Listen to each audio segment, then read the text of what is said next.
Mundu osoak Jesusen jaiotza ospatzen du Gabonetan. Hala ere, Jesusen jaiotze data ez dago Biblian.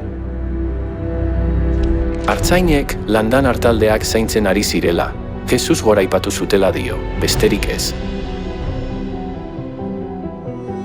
Negu hotzean, ezinezkoa da artaldeak gauez zelaietan zaintzea. Benetan jaio alzen Jesus abenduaren 25ean, lehen kristauek ez zuten Jesusen urtebetetzea ospatzen. Orduan, nondik datoz Gabonak? Abenduaren 25 Gabonak. Abenduaren 25 ez da Jesusen urtebetetzea, eguzki jainkoarena baizik. Gabonek jatorria dute eguzki garaitezinaren omenezko jai pagano batean. Zer? Gabonak jai pagano batean sortu zirela? Antzinako Erroman, Saturnalia izeneko jaialdia ospatzen zen abenduaren 17tik 24. Jaialdi honetan jendea, aberastasuna edo gizarte maila edozein izan da ere, ospakizunetan murgiltzen zen eta elkarri opariak ematen zizkioten. Ez. Nola da posible? Abenduaren 25 Gabonak ez da Jesusen urtebetetzea. Abenduaren 25 egunak luzatzen hasten diren eguna, Mitra jainkoaren urtebetetzetzat hartzen zen.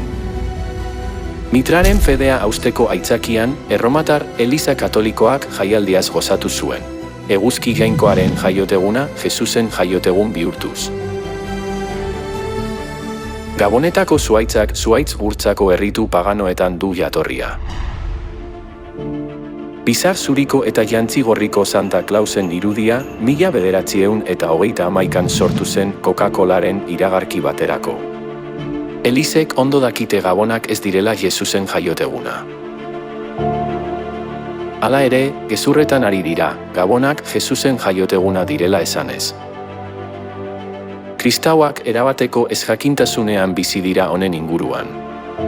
Gabonak abenduaren 25ean ospatzea krono ostean 354. urtearen ondorengoa da. Krono ostean 354. urtearen ondoren. Beraz, Jesusen disipuluek eta apostoluek ez zituzten inoiz Gabonak ospatu.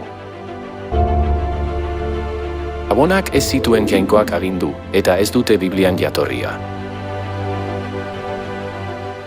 Eguzki jainkoaren jaioteguna Jesusen jaiotegun bihurtu zuten. Hau beldurgarria da. Bibliak dio jendeak gizakiak egindako arauak gordetzen baditu, alferrik gurtzen duela jainkoa. Biblian behin eta berriz idatzita dago nola suntsituak izan ziren Israeldarrak ohitura paganoak jarraitzeagatik. Sinai basamortuan, jainko jauna gurtzen ari zirela uste zuten, idolo bat gurtzen zuten bitartean.